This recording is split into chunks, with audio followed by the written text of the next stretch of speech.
enseñanza, segunda de Tesalonicenses, capítulo 3, solamente para leer unos textos y a manera de mantener un buen hábito, vamos a ponernos de pie, los que pueden hacerlo, ¿sí? Los que pueden hacerlo, ponernos de pie. Segunda de Tesalonicenses, capítulo 3, versículo 1 hasta el 5, dice así de esta manera: por lo demás, hermanos, orad por nosotros para que la palabra del Señor corra y sea glorificada, así como lo fue entre vosotros. Y para que seamos librados de hombres perversos y malos, porque no es de todos la fe.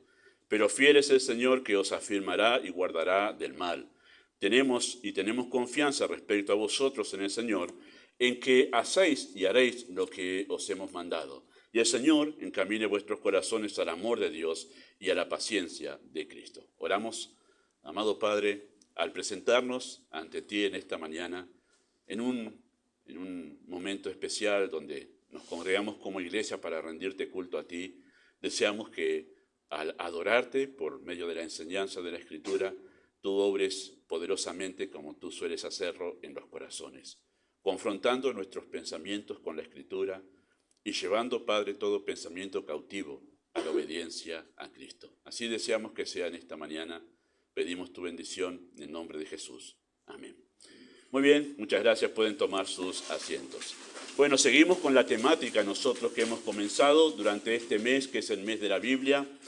Y hemos empezado a hacer un acento, a comienzo del mes, sobre esa expresión que encontramos en la primera carta del apóstol Pablo a los tesalonicenses, capítulo 2, versículo 13, allí lo hemos hecho, cuando dice que los tesalonicenses recibieron el mensaje del evangelio que ellos les habían enviado, lo recibieron como es en verdad la palabra de Dios, la cual actúa en vosotros, los creyentes. Importante ese acento de Pablo allí, ¿sí?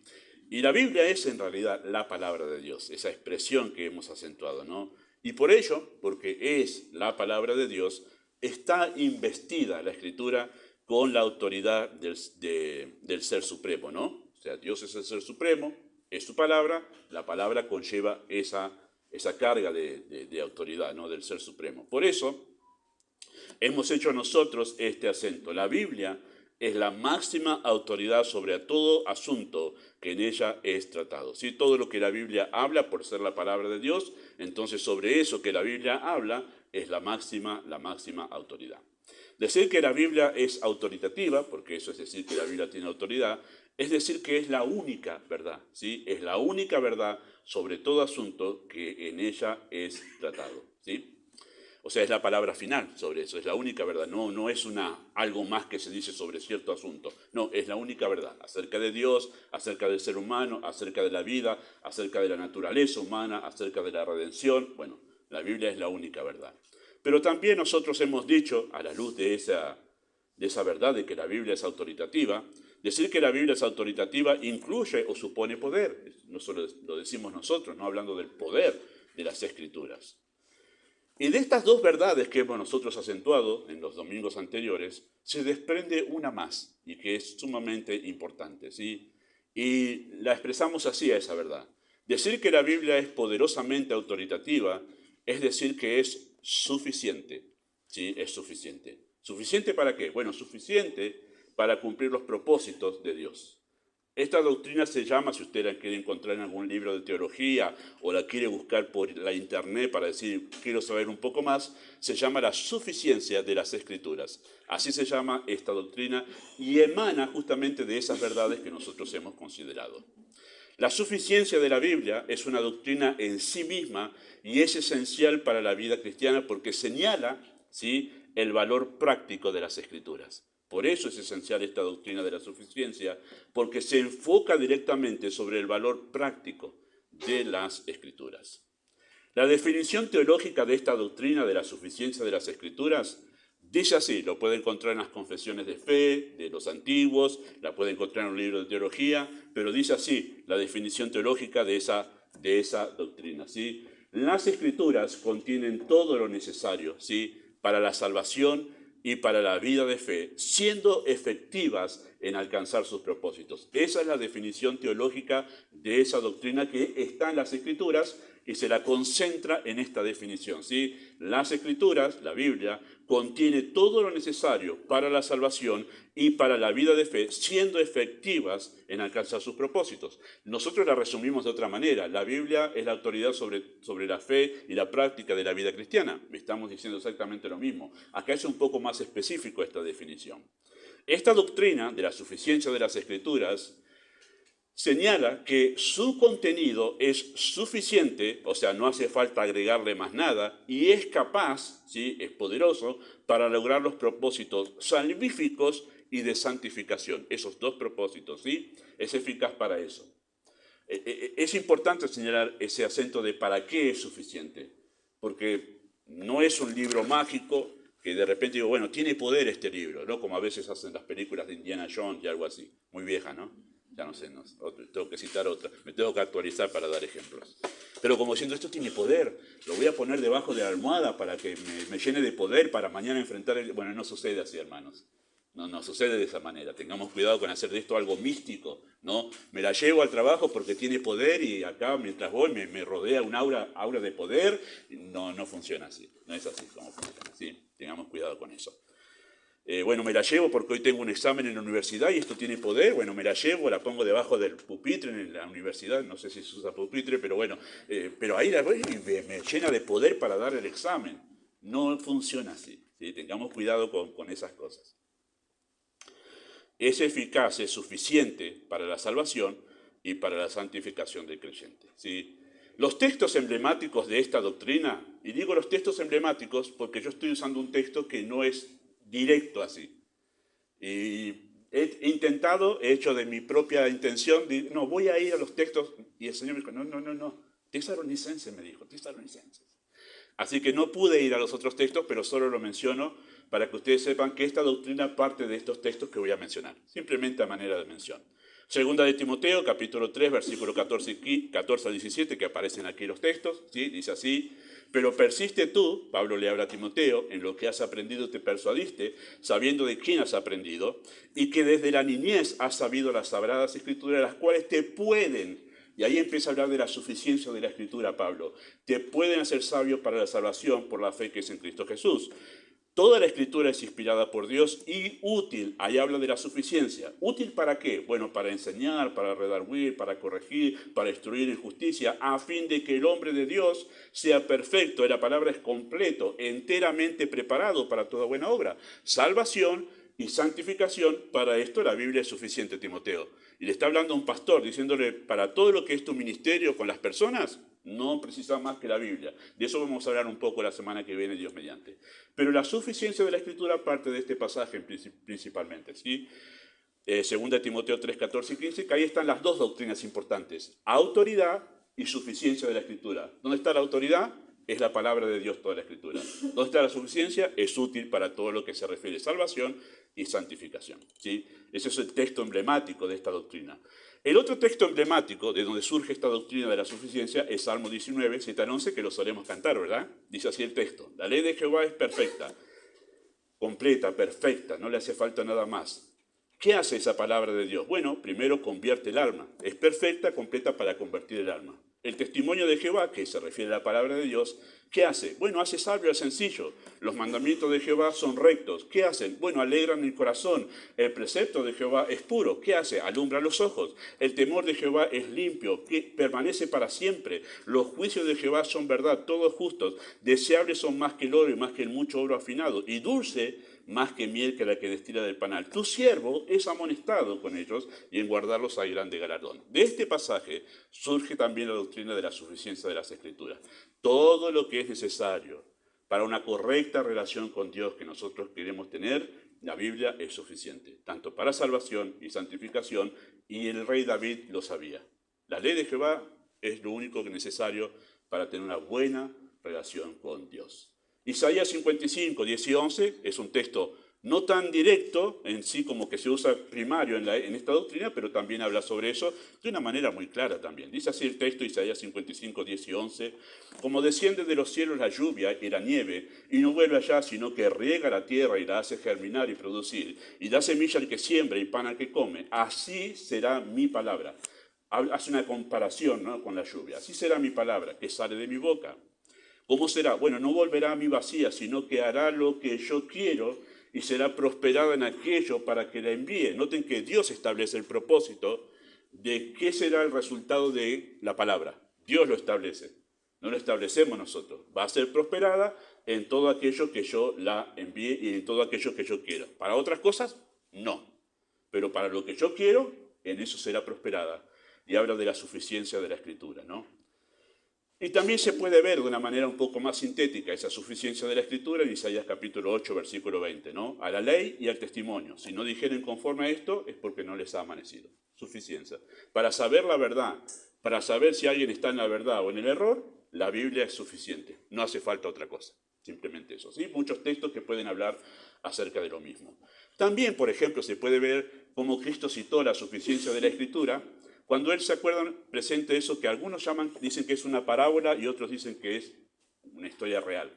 No importa si es una cosa o la otra, lo importante en realidad, no importa ahora, me refiero para lo que voy a decir, lo importante es el contenido de esa historia del rico y Lázaro, que el pobre ese mendigo que partió al seno de Abraham, ¿no? Dice que estas dos personas que habían partido a la eternidad, una al lugar de tormento y la otra al lugar de descanso, el rico que había partido al lugar de tormento hablaba con Abraham, ¿sí?, ahí en el lugar de estado eterno esperando a la condenación, y le hablaba a Abraham y dice, bueno, ahora se da cuenta que había vivido bien en este mundo, pero en realidad no había tenido fe, estaba perdido. ¿Y qué le dice a Abraham? Envía, porque tengo 5 hermanos todavía que no han pasado la eternidad, envíale para que le hablen, ¿no?, para que le digan. Y es interesante que ese hombre le dice, bueno, que alguien resucite de entre los muertos. Manda uno de acá, de este lado de la vida, de acá, manda que resuciten, porque si uno resucita de entre los muertos, esto van a decir, wow, sí, esto es verdad. ¿Y qué le dice a Abraham? Si no oyen a Moisés y a los profetas, tampoco se persuadirán, aunque algunos se levantaren de entre los muertos. Algunos piensan, no, tiene que haber milagros para que la gente crea. Noten lo que le dice ahí, Cristo citando esa analogía, esa parábola. Abraham le dice, no, los milagros no van a convencer a nadie. Para que alguien pueda llegar a creer y ser salvo, es las Escrituras. Eso de oír a Moisés y los profetas se está hablando del Antiguo Testamento. Si no oyen a Moisés y a los profetas, podés hacer los milagros que quieras y no se van a convertir. Porque lo que es suficiente para convertir y lo que es poderoso para convertir un alma es la palabra de Dios. Así que la vemos a esta doctrina también de manera implícita en la respuesta que Cristo da ante la tentación de Satanás, por ejemplo, en el desierto. Cuando Satanás tentó a Cristo en el desierto, la respuesta de Cristo fue, escrito está. Escrito está. Ninguna otra cosa. La suficiencia de la Escritura para poder responder ante la tentación en este caso, por ejemplo. Escrito está. La Biblia fue suficiente para Cristo. Cristo demostró en su vida que la Biblia era suficiente, ¿sí? En el Salmo 119, es un texto que no vamos a ir ahora, pero entre los tantos que podríamos citar, estoy haciendo esto para demostrar, hermanos, que esta doctrina está en toda la Biblia, ¿sí? Para eso estoy haciendo esto. Pero en el Salmo 119 vemos la vida de un hombre que creía en la suficiencia de la Escritura. Si usted lee el Salmo 119, que yo creo, como algunos otros, que fue escrito por Esdras, ¿sí? Algunos dicen David. Yo personalmente pienso que fue escrito por Esdras por varias de las situaciones que se presentan ahí en el texto. Pero es Biblia, Biblia, Biblia, Biblia, Biblia en todo momento. ¿Está deprimido el salmista? Tus estatutos me sostuvieron. Está con problemas de enemigos, tus estatutos fueron mi consuelo. Está todo el tiempo Biblia. Vemos un hombre que para todas las situaciones de la vida, la Biblia era suficiente. La Biblia era suficiente. Así que esta doctrina está por toda la Escritura, queridos hermanos, y así también la podemos ver en la expresión del apóstol Pablo en 3.1 en nuestro texto. Dice así 3.1, por lo demás, hermanos, orad por nosotros, para que la palabra del Señor corra y sea glorificada, así como lo fue entre vosotros. Yo la había visto ya, y cuando estaba estudiando dije, no se ve, Señor, tan clara la doctrina de la suficiencia, y me quería ir a sostener. No, Gustavo, está acá, y empecé a mirarlo esto, llenándolo del contexto de Tesalonicenses, y dije, sí, Señor, está acá, tenés razón, está ahí. Ahí vemos nosotros que Pablo habla acerca, de una manera indirecta, de la suficiencia de las Escrituras, que la palabra de Dios corra y sea glorificada. Pablo está pidiendo oración, ya llega al final de la carta a los tesalonicenses en la segunda, y pide oración. ¿Qué pide? Bueno, pide para que en su ministerio en Corinto, porque esta carta fue escrita desde Corinto, ¿sí? Pablo venía perseguido por unos hombres ociosos, malvados desde Filipos. De Filipos se fue a Tesalónica y llegó ahí que los venían persiguiendo. La salvación de los tesalonicenses se produjo en medio de un caos realmente. En un ambiente caótico se convirtieron los tesalonicenses porque Pablo venía siendo apedreado y venía siendo perseguido. Salió rápido de Filipos, pero porque lo perseguían, si no se hubiese quedado más tiempo. Y llegó a Tesalónica y estuvo como unos 3 meses, y esos mismos hombres que los persiguieron, otra vez se levantaron y lo persiguieron a Pablo y tuvo que salir así a las apuradas de Tesalónica y llegando a Corinto. ¿Sí? Ahí encontramos esta historia entre capítulos 16, 17 y 18 del libro de los Hechos. ¿Sí? Él está en Corinto ahora ministrando, y él pide que en Corinto suceda lo mismo que sucedió en Tesalónica, ¿sí? Porque dice al final del texto, en versículo 1, así como lo fue entre vosotros. Quiero que acá en Tesalónica la palabra corra, perdón, en Corinto corra y sea glorificada así como fue entre ustedes, ¿sí?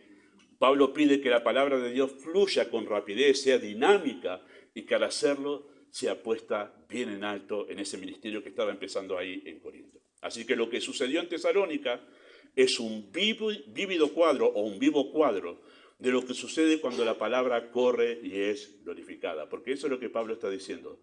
Quiero que en Corinto pase lo que yo vi en Tesalónica. ¿Qué es lo que vio? Vio la palabra de Dios siendo dinámica y siendo glorificada. Bueno, quiero que acá pase lo mismo. Eso es lo que está diciendo Pablo, ¿sí? Su suficiencia era innegable para Pablo, porque lo único que hicieron los apóstoles ahí en Tesalónica fue predicar fielmente el mensaje del Evangelio. Nada más.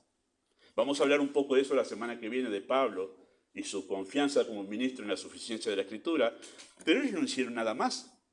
Todo lo demás que sucedió en Tesalónica fue el resultado del obrar dinámico de la palabra de Dios en la vida de los tesalonicenses.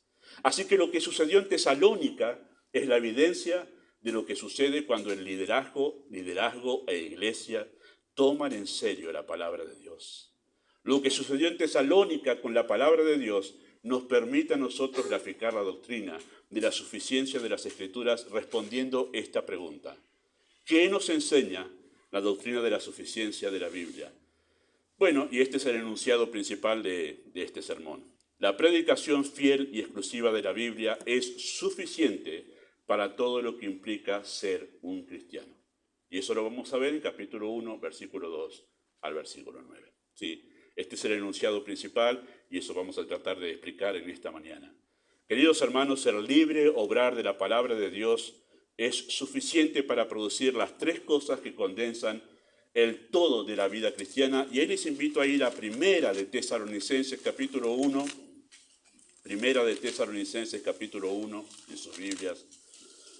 Noten cómo Pablo comienza hablando de ellos en el versículo 2. Leemos el verso 1 para entrar en el contexto nomás del saludo.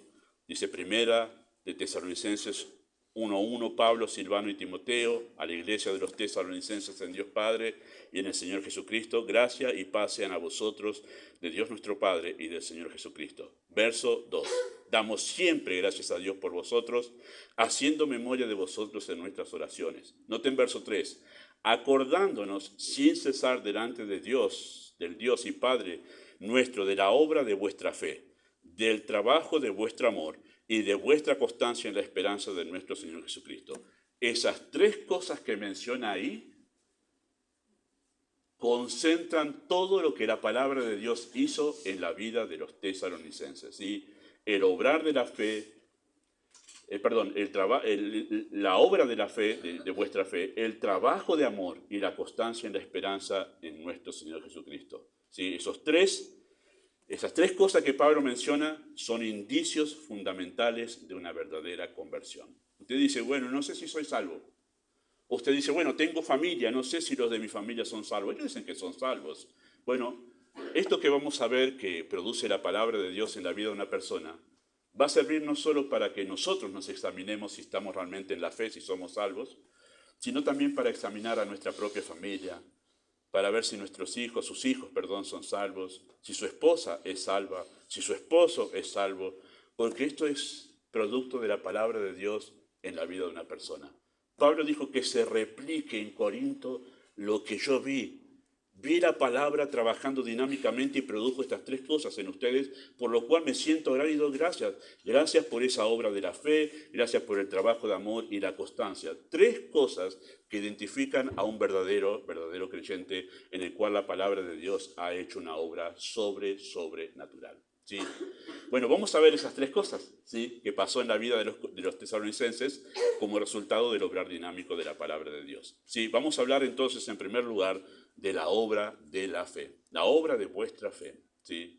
O podemos expresarlo así: el obrar de la fe. También lo podemos expresar de esa manera. O también lo podemos expresar de esta forma, a eso que Pablo dice: la evidencia de la obra de la fe en la vida de los tesalonicenses. ¿Sí? A eso se refiere la obra de la fe, que vimos en realidad la fe trabajando dentro de ustedes. ¿Sí? La fe en ellos, en los tesalonicenses, a quienes Pablo le escribía, no era una cuestión meramente de labios. No es que dijeran: no, nosotros, Pablo, tenemos fe. No, no hacía falta incluso que ellos le dijesen a Pablo que tenían fe. Se podía palpar en su forma de actuar, pero en especial en una inconfundible rendición ante la palabra de Dios. Se podía palpar que en ellos había fe.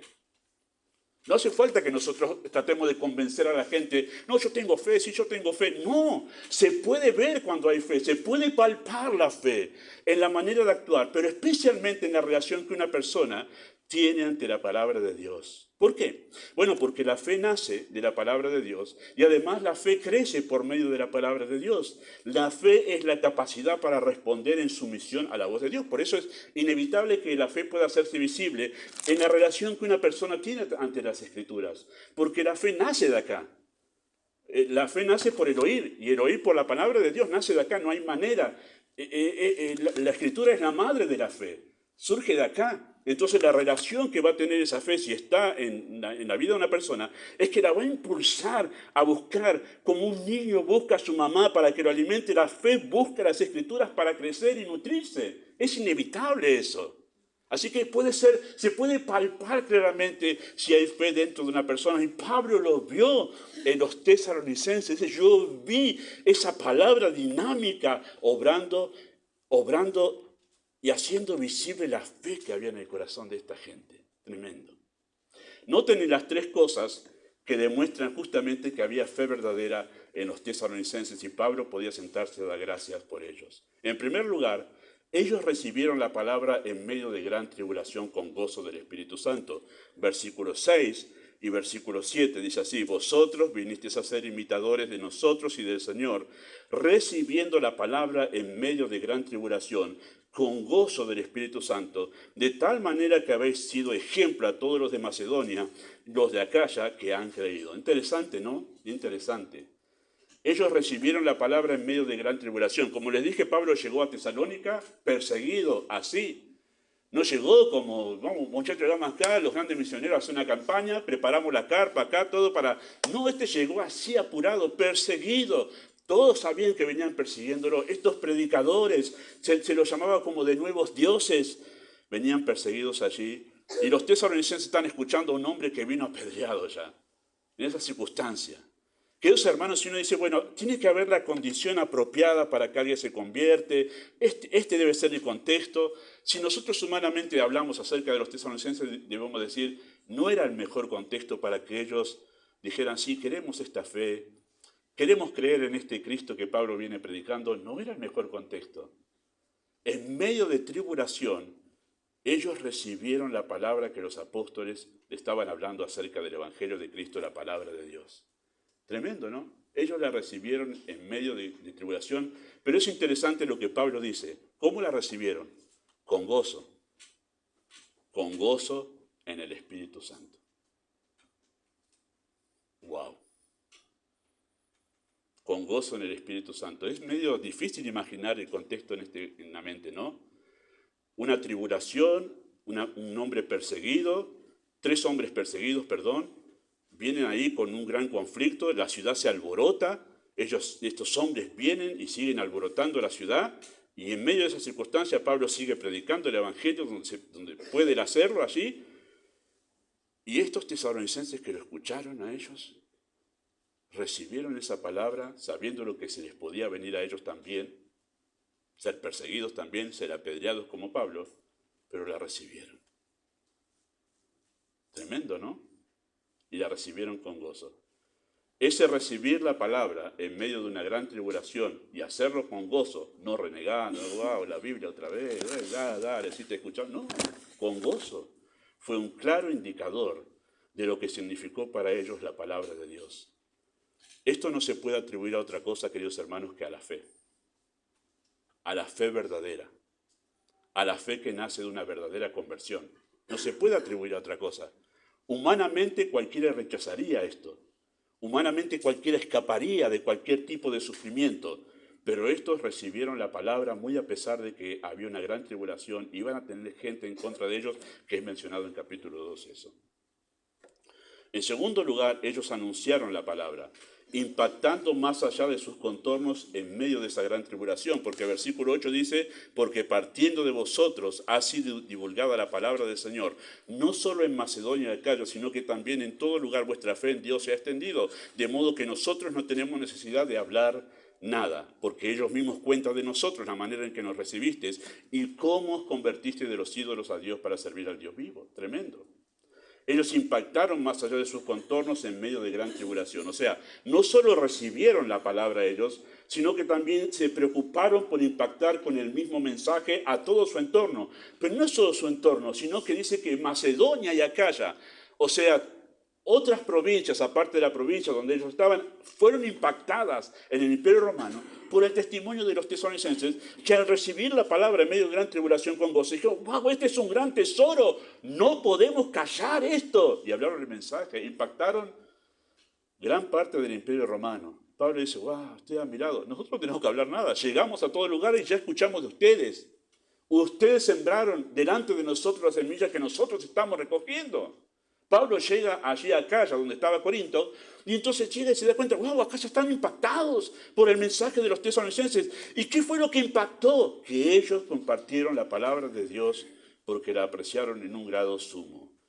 Era tan importante que para ellos que se preocuparon por impactar con el mismo mensaje en todo el lugar donde iban. Llenaron sus vidas de la palabra de Dios. Respiraban Biblia. La Biblia se volvió parte de su estilo de vida. Confiaban en la Biblia como el único medio de salvación. Fue lo que los llevó a ellos a la salvación y así lo compartieron con otros. Y en tercer lugar, ese obrar de la fe se vio en que ellos experimentaron un verdadero arrepentimiento, versículos 9 y 10, porque ellos mismos cuentan de nosotros la manera en que nos recibiste y cómo os convertisteis de los ídolos a Dios para servir al Dios vivo y verdadero. ¿Sí? Un arrepentimiento verdadero. Se convirtieron de los ídolos a Dios. El arrepentimiento, queridos hermanos, es un cambio de rumbo de 180 grados. O sea, voy hasta allá, pero arrepentimiento es me doy la vuelta a 180 grados y voy en el lado opuesto.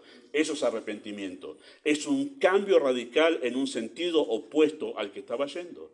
Y esa palabra convertir, que aparece acá en este texto, como os convertiste, esa palabra conversión, indica un cambio abrupto e intenso. Esa palabra está conjugada en el griego con una palabra que nosotros usamos como epi, el prefijo epi. El epicentro de la tormenta está en tal lugar, ¿no? ¿Escuchan eso? El epicentro del tornado está. ¿Qué es el epi? La parte donde está más intenso el asunto. Eso es el prefijo epi. Y esta palabra, convertir, está precedida por el prefijo epi, diciendo que este cambio fue abrupto. Fue como ¡bum! De repente. Ese es el cambio aquí. ¿Ha escuchado a la gente que dice sobre ciertas personas que profesan? No, ya, va de a poquito. Este cambio de los tesalonicenses fue épico, fue abrupto. Eso es lo que dice acá la palabra convertirse. Sucedió de tal manera que, ¡wow! De un día para otro, de un momento para otro, ellos dejaron los ídolos y comenzaron a servir a Dios. Nosotros estamos tan acostumbrados a ser tan livianos con juzgar la salvación de otras personas, hermanos, y la nuestra propia a veces también. Si él oró ya va a dejar eso, ya va a dejar la bebida, ya va a dejar el baile. ya va a dejar sus amistades, Hermanos, esto es una conversión. Conversión es un cambio abrupto, como solemos hablar con nuestro hermano Osmar siempre sobre esto. Es un cambio abrupto, hermanos. Y los ejemplos que encontramos en la Escritura de verdaderas conversiones sucede así. ¿Acaso no lo vemos en el endemoniado de Gadara?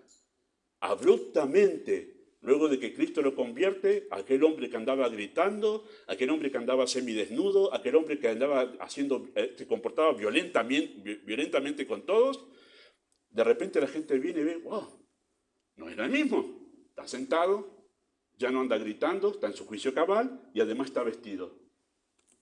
Un cambio abrupto. Esa es la palabra conversión aquí. Es un cambio abrupto que surgió en ese mismo momento en que la palabra de Dios lo convirtió. Si a usted no le ha pasado así, piense seriamente cuál es el concepto que usted tiene de conversión. Me ha pasado a mí, le ha pasado a todo aquel que ha sido verdaderamente salvo. El cambio fue abrupto, hermanos. Sí que después fuimos creciendo y madurando en el carácter de Cristo, en santificación, pero hay un cambio abrupto que es innegable. Es innegable que pasa en la vida de una persona. Y esto fue lo que vio Pablo en los tesalonicenses, que cambiaron abruptamente eso, de los ídolos a Dios.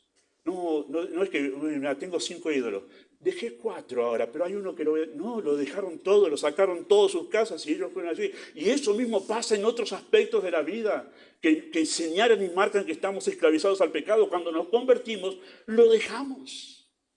Tremendo. Siempre recordamos con mi esposa el testimonio de alguien a quien apreciamos mucho en la fe de otra iglesia de los centros bíblicos, que cuando escuchamos ese testimonio es impactante. Una mujer que convivía sin casarse con un hombre. Cuando se convirtió, le dijo a ese hombre, no voy a vivir más con vos, porque esto está mal. Y después terminó separándose de ese hombre, porque él quería seguir conviviendo sin casarse. Sabía que estaba en adulterio. ¿Qué hizo ese cambio abrupto para que le diga a ese hombre, no quiero seguir más? Y se fue a vivir sola. No quiero seguir. ¿Qué hizo ese cambio abrupto? El Evangelio, la palabra de Dios. Solamente la palabra de Dios puede convencer a alguien para que tome esa decisión abrupta.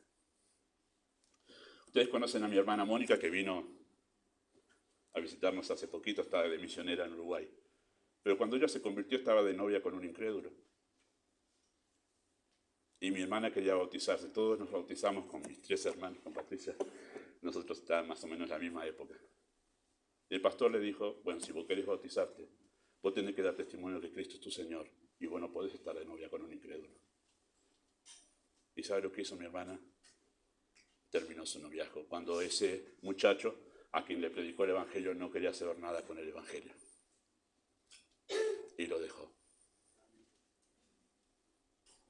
Eso es una conversión, hermanos. No se trata de negociar con Dios. Bueno, me salvo, pero esto no se trata de eso. Esto es el obrar de la palabra de Dios en el corazón de una persona. Esto es el obrar. Hemos diluido tanto el Evangelio que hoy llamamos convertido a cualquier persona que de labios dice tener fe, pero en su vida no muestra ningún cambio abrupto que se haya convertido. Mi hermana va a escuchar esto después. No sé qué me va a decir. Hoy escucha nuestro mensaje. Y hoy, por la gracia de Dios, ella sirve soltera. Y como muchas otras mujeres en la vida de fe, viven su soltería mostrando que Cristo es suficiente. Cristo es suficiente.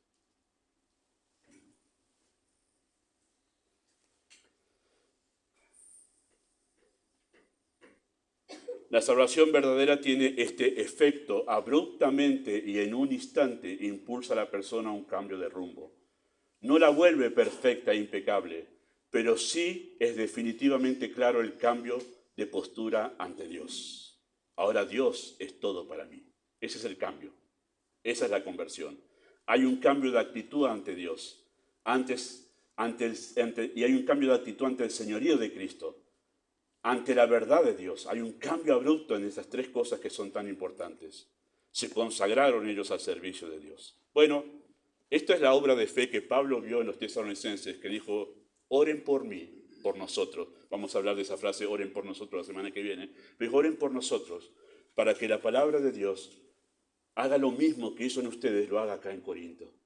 Que se haga notorio que hay verdadera fe en estas personas a notarse esto que se notó en ustedes. En segundo lugar, lo que Pablo notó allí, en verdad, y que es lo que nos enseña la doctrina de la suficiencia de las Escrituras, es el trabajo de amor. Noten allí versículo 3, acordándonos sin cesar delante de Dios, Dios y Padre nuestro, de la obra de vuestra fe y del trabajo de vuestro amor. Interesante, eso es lo segundo, que es el efecto de la palabra en el corazón de una persona. Y ese amor, por lo que voy a citar, yo voy a argumentar esto, lo que voy a decir, se está refiriendo Pablo al amor a los hermanos en la fe, al amor a la iglesia, a eso se refiere Pablo aquí, ¿sí? Y estos son los argumentos que voy a presentar de que Pablo se refiere aquí a eso. Note capítulo 3, versículo 1 al 7, capítulo 3 de 1 Tesalonicenses 1 al 7, dice así de esta manera. Por lo cual, no pudiendo soportarlo más, acordamos quedarnos solos en Atenas, y enviamos a Timoteo, nuestro hermano y servidor de Dios, y colaborador nuestro en el Evangelio de Cristo, para confirmaros y exhortaros respecto a vuestra fe, a fin de que nadie se inquiete por estas tribulaciones, porque vosotros mismos sabéis que para esto estamos puestos. Porque también, estando con vosotros, os predecíamos que íbamos a pasar tribulación, como ha acontecido y sabéis. Por lo cual, también yo, no pudiendo soportarlo más, envié para informarme de vuestra fe, no sea que os hubiese tentado el tentador y que nuestro trabajo resultase en vano. Pero cuando Timoteo volvió de vosotros a nosotros y nos dio buenas noticias de vuestra fe, y noten esto, y amor, y que siempre nos recordáis con cariño, deseando vernos como también nosotros a vosotros. Interesante eso, ¿no? Y versículo 7, por ello, hermanos, en medio de toda nuestra necesidad y aflicción, fuimos consolados de vosotros por medio de vuestra fe. Interesante, ¿no? ¿Qué es lo que les trajo tranquilidad a Pablo de que tuvieron que salir corriendo? De que entre ellos se había generado un amor singular entre los creyentes. Pero no solo eso, sino que los recordaban a ellos con cariño, con amor, a Pablo y a los apóstoles, a sus líderes. Interesante. Note lo que dice versículo 12. Y el Señor os haga crecer y abundar en amor unos para con otros y para con todos, como también lo hacemos nosotros para con vosotros. Capítulo 4, versículo 9 y 10. Capítulo 4, versículo 9 y 10 dice así de esta manera. Pero acerca del amor fraternal, o sea, el amor de hermanos, no tenéis necesidad de que yo os escriba, porque vosotros mismos habéis aprendido de Dios que os améis los unos a los otros. Versículo 10. Y también lo hacéis así con todos los hermanos que están por toda Macedonia. Pero os rogamos, hermanos, que abundéis en ello más y más. Y noten 2 Tesalonicenses capítulo 1, versículo 3, versículo 4. Segunda de Tesalonicenses 1, 3 y 4. Dice, debemos siempre dar gracias a Dios por vosotros, hermanos, como es digno por cuanto vuestra fe va creciendo y el amor de todos y cada uno de vosotros abunda para con los demás, tanto que nosotros mismos nos gloriamos de vosotros en las iglesias de Dios y por vuestra paciencia y fe en todas vuestras persecuciones y tribulaciones que soportáis. Si ustedes notan en esos dos versículos, volvió a mencionar las tres cosas que mencionó en la carta, en la primera. La palabra, la relación de amor con los hermanos y la esperanza bienaventurada persistiendo hasta que venga Cristo. Las tres cosas volvió a mencionar. Pero es interesante que Pablo acentúa que esta iglesia, a diferencia de otras, era un modelo, porque ellos mismos habían aprendido de Dios, dice, que os améis los unos a los otros. ¿Cómo que aprendieron de Dios? ¿Acaso Dios vino y les habló en una visión de noche y les dijo, ámense entre ustedes? ¿Tuvo alguna aparición de un ángel que les dijo, ámense entre ustedes? De la palabra aprendieron, de la palabra de Dios que debían amarse los unos a los otros. Los unos a los otros. Por eso pienso que eso se refiere, por todo el acento que hace Pablo en el amor de esta iglesia, que es una iglesia modelo, ¿sí? Pienso que se refiere a eso, acerca del trabajo de vuestro amor. Queridos hermanos, este era el distintivo sobresaliente de aquella iglesia y una evidencia inconfundible de verdadera salvación. Esto concuerda con lo dicho por Cristo, por ejemplo, en Juan 13, 34 y 35. Todos conocerán que sois mis discípulos si tuviereis amor los unos por los otros. Es una evidencia de salvación el amor a los hermanos. Es una evidencia de salvación. Alguien salvado ama a la iglesia. ¿Sí? Eso es inevitable, pasa así. Si no es salvado, no ama a la iglesia. Se siente incómodo en la iglesia, no encaja. Me ha pasado ya tratar este tema muchas veces en mi vida cristiana, en los años que me ha tocado servir, especialmente con jóvenes. A uno de esos jóvenes, así estoy hablando más de 10 años atrás, que me tocó tratar, que iba a la iglesia de chiquitito, en un momento de conflicto, ya en su adolescencia, había pasado la infancia, la adolescencia, me acerqué y le dije, porque siempre en las iglesias donde estaba, decía, no encuentro amigos. No. Digo, ¿en algún momento te sentiste cómodo en la iglesia? Me dice, no. ¿Y no pensaste que en verdad quizás no sos salvo? Y que por eso estás tan incómodo en la iglesia y no podés encajar con nadie. Y que por eso en realidad huís, salís rápido, no te vas, no saludás, no te das con nadie. Que en realidad lo que te falta es la salvación y por eso no podés encajar con la iglesia de Dios. Eso es una evidencia de salvación. Y por eso Pablo, cuando vio el amor que se había generado y que él simplemente predicó y dice, yo no hice nada por esto. No es que hice un curso, no es que hice reuniones especiales para ver si empiezan a vincularse entre ellos. No hice nada. Esto lo aprendieron de Dios. La palabra de Dios hizo eso en ellos y se generó un amor que viene del cielo. No es natural. Amor por la iglesia se trata esto. No amor por la humanidad. Es amor por la iglesia, hermanos. Primera de Juan capítulo 3, verso 14 dice, nosotros sabemos, interesante eso, esa carta es muy linda. Nosotros sabemos, dice Juan, que hemos pasado de muerte a vida. Salvación es pasar de muerte a vida. ¿En qué sabemos? Bueno, en que amamos a los hermanos. El que no ama a su hermano permanece en muerte. Ahora, el lenguaje acá, hermanos, dice, a ver qué quiere decir acá, el lenguaje es directo. El lenguaje es directo. Dice, si no ama a los hermanos es no amar la iglesia de Dios, a los creyentes. Si no puede amar a los hermanos, entonces es porque no tiene vida espiritual, no ha sido salvado, está confundido, piensa que es salvo y no lo es. Esta es una evidencia de salvación que no suele ser tomada muy en cuenta, esto es verdad, y en no pocos casos se afirma que una persona es salva, aunque no quiere tener vida de iglesia. Hablamos de una vida de iglesia en una relación de amor con los hermanos, no estamos hablando de una cuestión sentimental, hermanos, Oh, sí, yo amo a los hermanos. No es eso. Y no está mal si usted se siente emocionado con los hermanos, pero no es eso a lo que nos referimos aquí.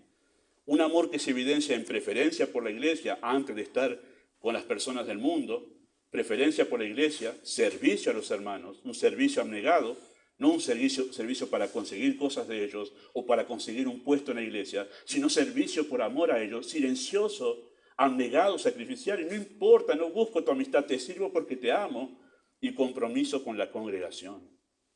Ese amor estamos hablando. Es cierto, queridos hermanos, que se puede mantener una cierta fidelidad en la congregación sin ser necesariamente salvo.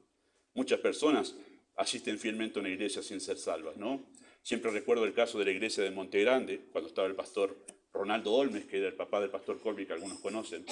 Ella está con el Señor. Pero él tenía una persona vecina que era más fiel en ir a la iglesia que los creyentes.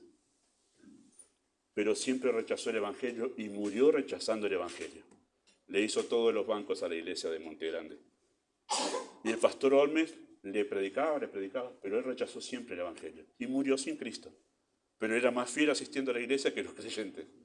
Así que se puede ser fiel a la iglesia sin ser creyente necesariamente. Pero, escuche esto, no se puede ser salvo y no tener una relación de amor con la iglesia. Eso no puede pasar. Eso no puede pasar. Hay personas que solo ven la iglesia como un comercio donde van a conseguir bendiciones, ¿sí? Lo ven como un centro comercial de bendiciones. Hay quienes ven la iglesia como una oportunidad de validación personal y autojustificación. Vengo acá para conseguir un lugar, para que me consideren. Hay quienes ven la iglesia como un club de amigos, pero solo los salvados ven la iglesia de la manera que Cristo la ve, como una familia por la que estoy dispuesto a dar mi vida. Cuando una iglesia, escuche esto, cuando una iglesia enfatiza el amor entre los creyentes como la evidencia de una obra sobrenatural, hará notorio a aquellos que no lo son, que no son creyentes. Y al amarnos entre nosotros, como Cristo amó a su iglesia, ese amor entre los creyentes confrontará a los que no lo son con su necesidad de salvación. Dirán, acá no encajo en esta clase de amor. Se sentirán confrontados con la salvación. Este amor impactante entre los creyentes de Tesalónica era la inconfundible marca de que habían sido escogidos para salvación. Dice, nosotros conocemos vuestra elección. Y en tercer lugar, esas evidencias que vemos nosotros allí acerca de la obra que hizo la palabra de Dios y solo la palabra de Dios en los tesalonicenses, es la constancia en la esperanza de nuestro Señor Jesucristo. Dice verso 3, acordándonos sin cesar delante del Dios y Padre nuestro de la obra de vuestra fe, del trabajo de vuestro amor y de vuestra constancia en la esperanza de nuestro Señor Jesucristo. Y ahí viene lo que decía de la canción que cantamos hace un momento. Esa esperanza en el Señor Jesucristo es la esperanza del regreso de nuestro amado Salvador para llevarnos con Él para siempre, ¿no? Ellos, los tesalonicenses, vivían con la expectativa real del encuentro con el Señor. Ellos vivían a la luz de la eternidad. O sea, ¿qué quiere decir vivir a la luz de la eternidad? Todo lo que hacían, lo hacían pensando que el Señor les pediría cuenta por la forma en que ellos llevaban sus vidas en la tierra. Sabían y pensaban, el Señor nos va a venir a buscar. Vivamos nosotros de tal manera que no seamos avergonzados cuando estemos en su presencia. Ellos vivían con los pies sobre la tierra, pero con el corazón en el regreso del Señor. Cumplían con su responsabilidad de este mundo, pero su esperanza estaba en lo eterno. Y eso era notorio en la manera de vivir de los tesalonicenses. La esperanza de ellos no estaba en este mundo, sino en el venidero. Su perspectiva de la vida había cambiado rotundamente al punto de vivir aferrados en esta esperanza cierta. El Señor vuelve. Y es interesante que esta carta, por esto es una iglesia modelo, me encanta esta iglesia de Tesalónica, porque es interesante que es la única iglesia a la que se le escribe extensamente acerca de la segunda venida de Cristo. Usted no encuentra en otra carta lo que se dice en capítulo 4 de la primera carta, lo que se dice acá acerca de la segunda venida. Porque ellos estaban pensando todo el tiempo, el Señor vuelve, el Señor vuelve. Y vivían pensando que el Señor viene esta noche. Vivían pensando, el Señor viene mañana. Vivían pensando, ya está, quizás la semana que viene. Estaban constantemente alertas porque el Señor viene. Ellos tenían esta esperanza cierta, creían en verdad lo que Pablo les había dicho. El Señor va a venir y va a llevar a los suyos. Y para ellos era cierto. Era un tema recurrente entre los creyentes y algunos lo habían tergiversado. Por eso escribe la segunda carta, capítulo 2, para corregir esas ideas equivocadas que tenían acerca de la venida de Cristo. Pero otros la utilizaron como una excusa para no trabajar. Dice, algunos entre ustedes están ociosos. Porque ¿qué dijeron algunos? Tanto tema de esa segunda venida, ya viene, y entonces no trabajemos. Si ya viene el Señor, ¿para qué vamos a entrar en un contrato de 3 meses si ya el Señor viene? ¿Y de dónde comían esos que no trabajaban? Iban a empezar a visitar a los hermanos, comiendo acá, comiendo allá, sacándole la comida a los demás. Por eso la segunda carta dice, aquellos que no trabajan, el que no trabaja, que no coma. El contexto es ese, de un hermano que está usando una teología para excusar su pereza. Ese es el contexto. Y lo interesante es que alguien que no trabaja dice que tenía que ser apartado de la iglesia. Eso es disciplina dentro de la iglesia, hermanos. Nosotros a veces tomamos en poco la disciplina en la iglesia, pero no creo que un perezoso tiene que ser disciplinado en la iglesia. Cuando es un perezoso que se excusa especialmente con teología. Dice, apártenlo de entre ustedes. Sí, interesante. Pero el tema de la segunda venida era tan recurrente entre ellos que algunos lo tergiversaron y otros lo usaron como excusa. Más allá de esto, era evidente que era una iglesia que vivía con la expectativa de un pronto retorno del Señor. Pablo lo señala como una evidencia de verdadera conversión, esto de estar pensando que el Señor viene. Esto concuerda con lo que dice Juan, 1 de Juan 2, 15 y 16. No améis el mundo, ni las cosas que están en el mundo. Si alguno ama el mundo, o sea, ve su vida como más valiosa aquí, prosperar aquí, hacer una vida aquí, lo que viene aquí, si alguno ama el mundo, el amor del Padre, ¿qué quiere decir que el amor del Padre no está en él? No es salvo. Ese es el lenguaje de Juan. Porque todo lo que hay en el mundo, los deseos de la carne, los deseos de los ojos y la vanagloria de la vida, no proviene del Padre, sino del mundo. No hay una coincidencia en eso, entonces Dios no está en ti, es la idea. La constancia en la esperanza, demostrada en un estilo de vida diferente como el de los patriarcas, justamente es la evidencia de salvación. El texto es larguísimo, creo que lo puse todo allí. ¿Hebreos? ¿Podés? ¿Sí? ¿Está? Oh, sí, sí está. Pero escúchenlo, lo voy a leer, escúchenlo. Me impacta la vida que llevó Abraham y los patriarcas, porque ellos vivieron, pero pensando, con los pies sobre la tierra, pero pensando, anhelo aquella patria, no esta. Dice, por la fe habitó como extranjero Abraham en tierra prometida como en tierra ajena, morando en tiendas con Isaac y Jacob, coherederos de la misma promesa, porque esperaba la ciudad que tiene fundamentos, cuyo arquitecto y constructor es Dios. Por la fe también la misma Sara, siendo estéril, recibió fuerza para concebir y dio a luz fuera del tiempo de la edad, porque creyó que era fiel quien la había prometido, por lo cual también de uno, y de ese casi ya muerto, salieron como las estrellas del cielo en multitud, y como la arena innumerable que está a la orilla del mar. Conforme a la fe murieron todos estos sin haber recibido lo prometido, sino mirándolo de lejos, creyéndolo y saludándolo. Y noten esto, y confesando, así vivieron, que eran extranjeros y peregrinos sobre la tierra, porque lo que esto dicen claramente dan a entender que buscan una patria, pues si hubiesen estado pensando en aquella de donde salieron, ciertamente tenían tiempo de volver y no volvieron. Pero anhelaban una mejor, esto es celestial, por lo cual Dios no se avergüenza de llamarse Dios de ellos, porque les ha preparado una ciudad.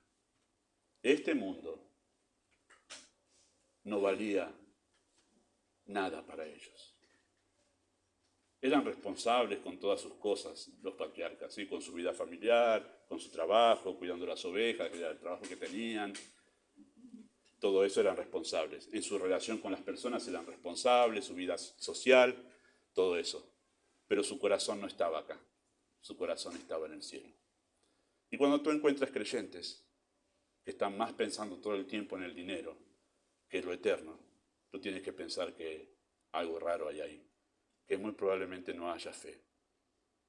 Cuando encuentras un creyente que tiene tanto miedo a la muerte debe ser un momento difícil de atravesar. Pero cuando hay personas que dicen tener fe y dicen, no quiero, pavor a la muerte, algo no está bien ahí, en la fe. No está bien ahí algo en la fe. Lo que hace la palabra de Dios al convertir a una persona es le cambia la perspectiva y le lleva el corazón a lo eterno y decir, este mundo es pasajero. Ya no se afana tanto por este mundo. Ya no se afana por las cosas de este mundo. Sí, es responsable con sus cosas, pero sabe, mi corazón está allá. Mi corazón está allá. Nosotros somos salvos por la fe. Y como evidencia inconfundible de que esa fe es verdadera, perseveramos en la fe. Y ambas cosas, la salvación y la perseverancia, son producidas por la palabra de Dios. Esa es la palabra que da a luz la fe. Es la palabra la que da a luz la fe. Y es la palabra la que va santificando al creyente para que pueda perseverar. Siempre, siempre, siempre. En esto que es la vida cristiana, siempre, siempre, siempre se trata de la Biblia. Nuestra identidad como cristianos está ligada de manera esencial con la Biblia. Sin ella no existe vida cristiana real. Algunos han inventado en este siglo una vida cristiana sin Biblia. No existe eso. No existe eso. Ya lo he dicho, no existe vida cristiana sin amor a la Biblia. No existe eso. No te engañes. No te engañes. Si tú no lees tu Biblia todos los días en tu casa, si tú no te apasiona, tú no puedes apasionarte en leer este libro, tienes que pensar seriamente que muy probablemente estás en camino a la perdición. Y es quizás esta sea la única oportunidad que tenga para decírtelo, para que vengas a Cristo y puedas ver en verdad este libro dulce como la miel. Porque eso es lo que hace la palabra cuando convierte a alguien. No existe. Desde que somos salvados, la vida toma una sola perspectiva. Y esa sola perspectiva es Cristo. Por eso la llamamos vida cristiana. Porque ahora la perspectiva es una sola cosa, Cristo. Porque está centrada en Cristo esa vida. El vivir es Cristo y el morir es nuestra filosofía de vida Fuera de esto no hay otra cosa que sea realmente relevante para el cristiano. Para esa vida que acabo de mencionar, la Biblia es suficiente y no necesitamos nada más. Si tú quieres otra cosa, bueno, te pueden servir otras cosas afuera. Pero para esa vida, que es la vida cristiana centrada en Cristo, que es la única vida que la Biblia presenta, la Biblia es suficiente. María, la hermana de Marta, había comprendido esto de una manera muy especial, mientras su hermana Marta le daba importancia a los quehaceres más que a la predicación de la palabra de Dios. María dejó todo de lado para sentarse a los pies de Cristo y hacer algo muy simple, pero vital. Ella escogió la buena parte. Ella entendió que solo una cosa es necesaria: sentarse a los pies de Cristo, a escuchar la palabra. Y todo lo demás es secundario. Solo una cosa es necesaria. Y María lo entendió, dijo Cristo, y no le será quitada esa parte. Ella escogió la buena parte. Ella escogió la buena parte.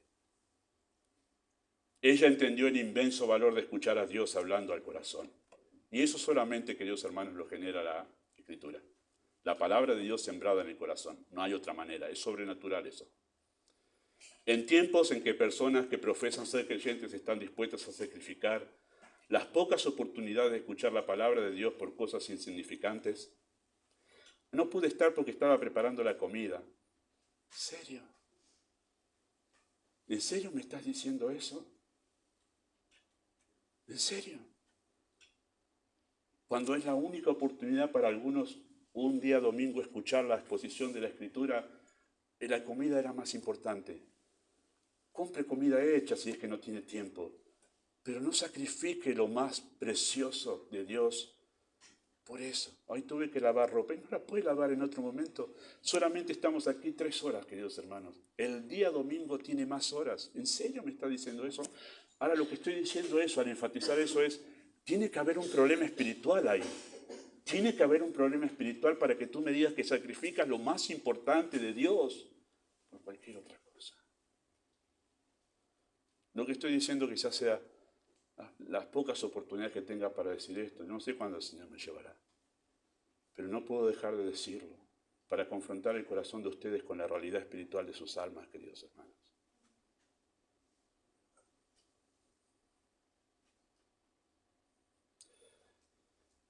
Esta verdad debe servir como un fuerte llamado de atención a reflexionar para examinar la realidad de nuestros corazones. Y no me molesta decir eso porque la Escritura nos lleva a esto. Pablo le dijo a los corintios, examinaos a vosotros, si estáis en la fe. Los corintios se creían que eran salvos y Pablo dice, examínense, porque la vida que están llevando, yo no sé si ustedes están en la fe. Examinaos a vosotros si estáis en la fe. La obra de la fe, el trabajo de amor y la constancia en la esperanza de nuestro Señor Jesucristo son las 3 cosas que Pablo esperaba ver en los corintios y por ello pide que oren para que la palabra corra y sea glorificada haciendo esto en los corintios. Porque solo ella puede hacer una obra sobrenatural despertando interés singular por la palabra de Dios. La predicación fiel de la Escritura produjo una iglesia modelo y la Biblia fue suficiente. Escuché algo del pastor MacArthur, con esto termino. Me impactó y lo compartí en los medios que yo puedo tener para compartir. No sé en qué momento de su prédica el pastor MacArthur estaba compartiendo algo de su historia de iglesia. Y no conocía, me impactó porque en un momento el pastor MacArthur perdió 4 de sus hombres que había preparado para pastorear y que se le fueron en rebelión contra él.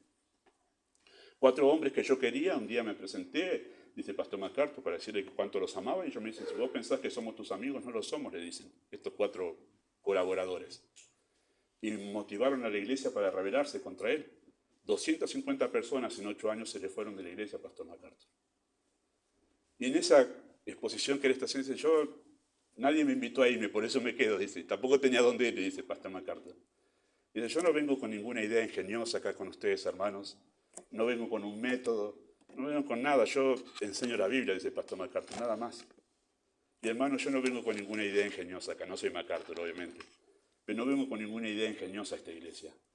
No vengo con un método nuevo para revolucionar la iglesia. No vengo con ni siquiera carisma, y ustedes ya me conocen a mí hace 8 años. No vengo ni con carisma. Solo vengo a enseñar la Biblia con ustedes.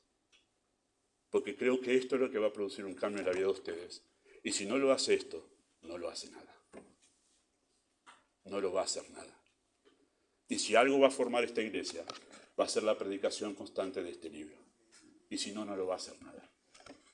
Amado Padre Celestial, solo tú puedes confrontar los corazones con la Escritura en esta mañana, despertando de muerte espiritual a aquellos que todavía no han visto a Cristo. Solo tú lo puedes hacer. Y despertando el corazón de los creyentes a mirar la Biblia de una manera diferente. Yo tu bendición en nombre de Jesús.